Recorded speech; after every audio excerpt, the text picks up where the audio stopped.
नमस्कार दोस्तों दिल्ली में चुनाव अभी ज्यादा दिन दूर नहीं है, लेकिन इससे पहले चुनावी गणित क्या चल रहा है उस बारे में बात कर लेते हैं। इस वीडियो में आपको बताते हैं कि कैसे दिल्ली में चुनावों के ऐलान से पहले ही भाजपा बुरी तरह से घबरा गई है और उसके बाद तमाम पैतरे अपना रही है। सूत्रों के हवाले से कई ऐसी बड़ी खबरें सामने आई हैं जो हम आप तक पहुंचाएंगे, इसलिए चैनल को अगर सब्सक्राइब नहीं किया है तो कर लीजिए। दोस्तों, सबसे पहला मुद्दा यहाँ पर यह है कि दिल्ली के अंदर भाजपा नंबर 3 की पार्टी बन चुकी है, क्योंकि आम आदमी पार्टी और कांग्रेस भी मैदान में है और दोनों अलग अलग मैदान में है। इसके बाद बीजेपी ने उपराज्यपाल वाला एक खेल खेला। खेल ये था कि दिल्ली के अंदर केजरीवाल ने महिला सम्मान योजना का जो ऐलान किया था, अब उस योजना को उपराज्यपाल ने कटघरे में खड़ा कर दिया है और कह दिया है कि अब इस योजना की जांच की जाएगी और इस योजना की जो रिपोर्ट है वो उपराज्यपाल को सौंपा जाएगा। हुआ यह था कि महिलाओं को 2100 रुपए दिए जाने का जो ऐलान है वो अरविंद केजरीवाल ने किया था और इस योजना के लिए रजिस्ट्रेशन का कार्यक्रम जो है वो भी चल रहा था। अब इस योजना के संबंध में उपराज्यपाल ने आदेश दिया है, कहा है कि रजिस्ट्रेशन का जो काम हो रहा है वो किन नियमों के आधार पर हो रहा है और इस बात को लेकर के डिविजनल कमिश्नर को जांच का जिम्मा सौंप दिया गया है और कहा गया है कि 2 से 3 दिन के अंदर मुझे इस पूरे मामले की रिपोर्ट चाहिए। होता यह है दोस्तों कि महिला और बाल विकास विभाग ने एक एडवर्टाइजमेंट जारी किया, उसमें कहा कि ऐसी कोई योजना ही नहीं है, रजिस्ट्रेशन कर रहे लोगों को गुमराह किया जा रहा है या फिर जो लोग रजिस्टर कर रहे हैं वो लोगों को गुमराह कर रहे हैं, क्योंकि महिला और बाल विकास विभाग के पास इस योजना के बारे में कोई जानकारी नहीं है। लेकिन इस योजना के बारे में ऐलान जो है वो खुद आम आदमी पार्टी के मुखिया अरविंद केजरीवाल ने किया था।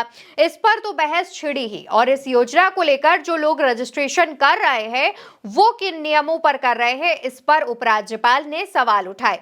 हालांकि आम आदमी पार्टी का कहना है कि ये योजना सही है, लेकिन बीजेपी इस योजना से घबराई है। बीजेपी को पता है कि झारखंड के अंदर जैसे इस योजना के बाद बीजेपी हार गई, वैसे ही दिल्ली में भी बीजेपी हार सकती है, हार जाएगी। इसलिए बीजेपी ये काम कर रही है और इसमें उपराज्यपाल को मोहरा बना करके अपना खेल खेल रही है।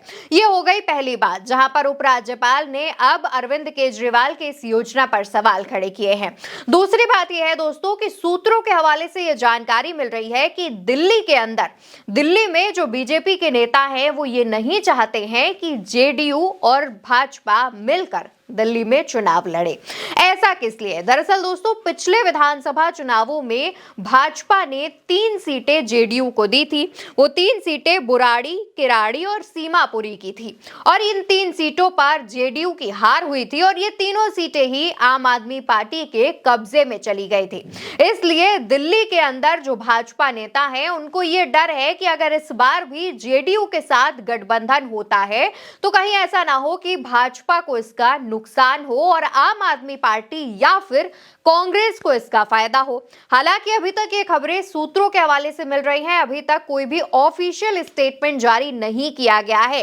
लेकिन दोस्तों, यहां पर एक सोचने वाली बात यह है कि बिहार के अंदर पहले ही खेला हो रहा है और उसके बाद दिल्ली में अगर जेडीयू और बीजेपी के पास गठबंधन का जो ऑप्शन है वो नहीं बचेगा तो केंद्र की सरकार में जरूर हलचल देखने को मिलेगी और जो बैसाखियों वाली सरकार है उसमें भी लड़खड़ाहट देखने को मिल सकती है।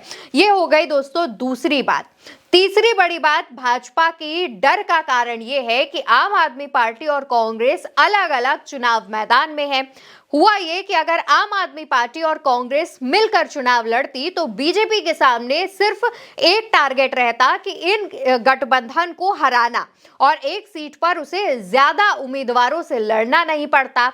अब आम आदमी पार्टी और कांग्रेस अलग अलग चुनाव लड़ रही हैं, इसलिए बीजेपी के सामने दोहरी चुनौती है इन दोनों को ही हराना और इसी वजह से बीजेपी ने उपराज्यपाल वाला जो मोहरा है वो चला, जिससे महिला सम्मान योजना योजना पर सवाल खड़े किए।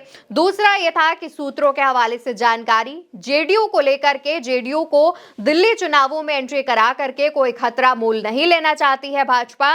इस वजह से ये जो तमाम पैतरे हैं वो भाजपा अपना रही है। देखना होगा कि आने वाले दिनों में दिल्ली चुनावों से पहले भाजपा क्या बड़ा खेल करेगी और इसके अलावा किन नए पैतरों से आम आदमी पार्टी और कांग्रेस के नेताओं को परेशान करेगी। फिलहाल के लिए मेरे साथ इस वीडियो में इतना ही। नमस्कार।